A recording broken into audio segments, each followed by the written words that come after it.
4 সংসদীয় আসন। ফরিদপুর 4 সংসদীয় আসনটি 2008 সাল পর্যন্ত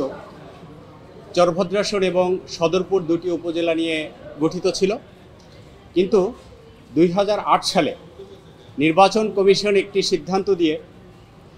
চরভদ্রাসন, সদরপুর এবং পার্শ্ববর্তী সংসদীয় আসন অর্থাৎ ফরিদপুর 5 ভাঙ্গা উপজেলা নিয়ে গঠিত ছিল, সেই ফরিদপুর 5কে বিলুপ্ত করে 3টি উপজেলা নিয়ে একটি সংসদীয় আসনের পুনর্গঠন করা হয় 2008 সালে। কিন্তু 1970 সাল থেকে 2008 সাল পর্যন্ত ভাঙ্গা উপজেলা নিয়ে একটি স্বতন্ত্র সংসদীয় আসন 2005 ফরিদপুর 5 হিসেবে ছিল, এবং দুটি উপজেলা অর্থাৎ চরভদ্রাসন এবং সদরপুর উপজেলা মিলে ফরিদপুর 4 সংসদীয় আসন হিসেবে আমরা নির্বাচনে অংশগ্রহণ করেছি এবং মানুষ ভোট দিয়েছে। 2021 সালে নির্বাচন কমিশন যখন আপত্তি দেওয়ার জন্য সবাইকে ইনভাইট করলো, সেইখানে আজকের যে পিটিশনার তার মধ্যে আমাদের আলহাজ জহিরুল হক শাহজাদা মিয়া, ফরিদপুর জেলা বিএনপির সাবেক সভাপতি এবং জাতীয়তাবাদী দলের চেয়ারপারসনের সম্মানিত উপদেষ্টা, এবং আমাদের শাহ আলম রেজা, যিনি অতীতেও আমাদের ফরিদপুর 4 সংসদীয় আসনে নির্বাচনে অংশগ্রহণ করেছিলেন, ওনারা সহ এলাকার লোকজন নির্বাচন কমিশনে একটি আবেদন দিয়ে বলেছিল যে পূর্বের ন্যায় অর্থাৎ 2008 সালের পূর্বে ফরিদপুর 4 এবং ফরিদপুর 5 নিয়ে যে দুটো স্বতন্ত্র সংসদীয় আসন ছিল সেই অবস্থায় ফিরিয়ে নেওয়ার জন্য আবেদন করেছিল, এবং এর দাবিতে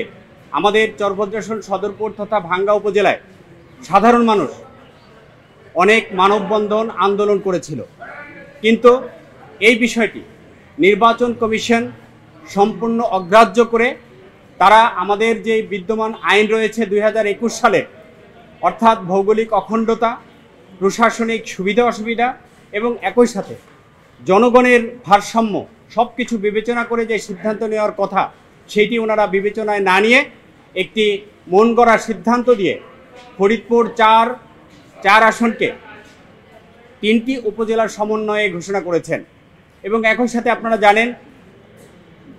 ভাঙ্গা উপজেলা থেকে 2টি ইউনিয়ন পরিষদ তারা আরও বিচ্ছিন্ন করেছে, এবং ভাঙ্গা উপজেলার যে 2টি ইউনিয়ন বিচ্ছিন্ন করেছে সেই মর্মে আমরা রিট পিটিশন ফাইল করেছিলাম পূর্বে, এবং সেখানে কিন্তু একটি রুল হয়েছে। আজকের যে রিট পিটিশনটি সেটি হচ্ছে ফরিদপুর 4 এবং ফরিদপুর 5 নিয়ে যেই সংসদীয় স্বতন্ত্র আসন ছিল সেই দুটো সংসদীয় আসনকে পুনর্বহাল করার জন্য আমরা একটা নির্দেশনা চেয়েছি। এই রিটের শুনানি নিয়ে আজকে মাননীয় আদালত আগামী 10 দিনের মধ্যে বিবাদীদেরকে এই রুলের জবাব দিতে বলা হয়েছে যে কেন ফরিদপুর 4 অর্থাৎ চরভদ্রাসন এবং সদরপুর উপজেলার সমন্বয়ে এবং ফরিদপুর 5 শুধুমাত্র ভাঙ্গা উপজেলার সমন্বয়ে দুটি স্বতন্ত্র সংসদীয় আসন ঘোষণা করা হবে না বা গঠন করা হবে না, এই কারণ দর্শানোর জন্য নির্দেশ দিয়েছেন। আগামী 10 দিনের মধ্যে বিবাদীদেরকে এই বিষয়ে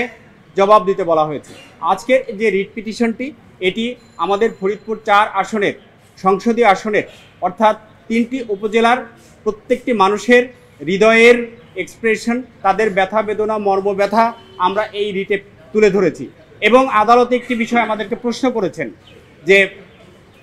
এই যে 2টি সংসদীয় আসনকে যে একটা সংসদীয় আসনে রূপান্তর করা হলো, সেই ক্ষেত্রে আপনাদের 2 সংসদীয় আসনের সাধারণ মানুষের কোনো মতামত নেওয়া হয়েছে কিনা এবং গণশুনানির কোনো ব্যবস্থা করা হয়েছে কিনা। আমরা বলেছি এই ধরনের কোনো ব্যবস্থা বা গণশুনানি এবং আমাদের মতামতের কোনো ব্যবস্থা বা তারা আমাদের মতামত শুনেনি, অর্থাৎ আইনগতভাবে সম্পূর্ণ অবৈধভাবে এই 2টি সংসদীয় আসনকে একটি সংসদীয় আসনে রূপান্তর করা হয়েছিল, যেটি আমরা এই আজকের রিট পিটিশনে চ্যালেঞ্জ করেছি।